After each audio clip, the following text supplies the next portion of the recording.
Hi, my name's Alistair Enser. I'm the Chief Executive Officer of Reliance High-Tech. We're the largest integrator of fire, security and lone worker solutions in the UK as an independent business.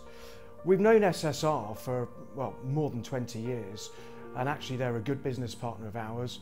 We currently use them for supplying various staffing needs and helping us with our contracts as and when we need to flex our workforce.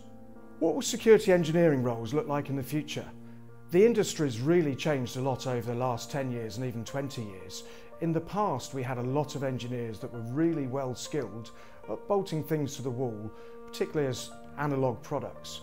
Technology has really changed that, and whilst we will always need people to install equipment, what we'd call end devices these days, really there's a lot more focus on things like networking, IoT, cyber and many other aspects of the digital arena which is coming into force.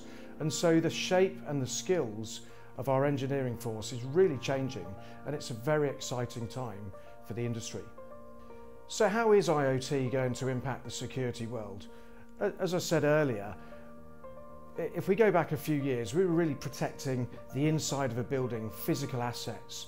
But nowadays, the need has changed. We're really protecting people, assets and reputation, and a lot of that's being driven through things like cyber and networking. So we're not so concerned about just things getting stolen from within a building, but we're actually more concerned about losing data or information or damaging somebody's reputation.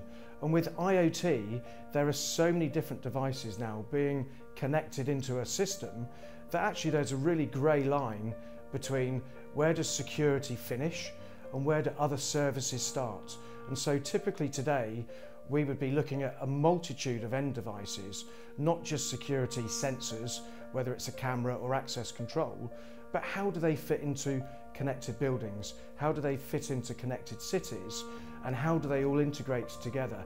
So for us as an industry, we've really got to widen our horizons, and we're now seeing that the skills and the requirements and also the opportunities to help build value for the customers is really changing, even around the core of security.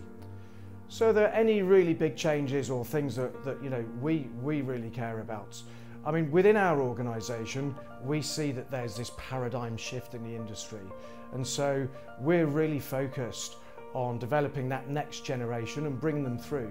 So at Reliance High-Tech, we're investing heavily into apprenticeships, and we're also investing heavily in terms of our skills at perhaps the non-traditional security end, and becoming more into the sort of IT and networking type arena, because we really see that there's a lot of value that can be taken from the systems and the services that we provide to give additional value for our customers. So this isn't just about securing their security needs, but it's also about how we help them with things like energy saving in the building, or giving them data and analytics and other benefits to their organisation. If we can build value, then that builds value for the customers, and that makes all of us very happy.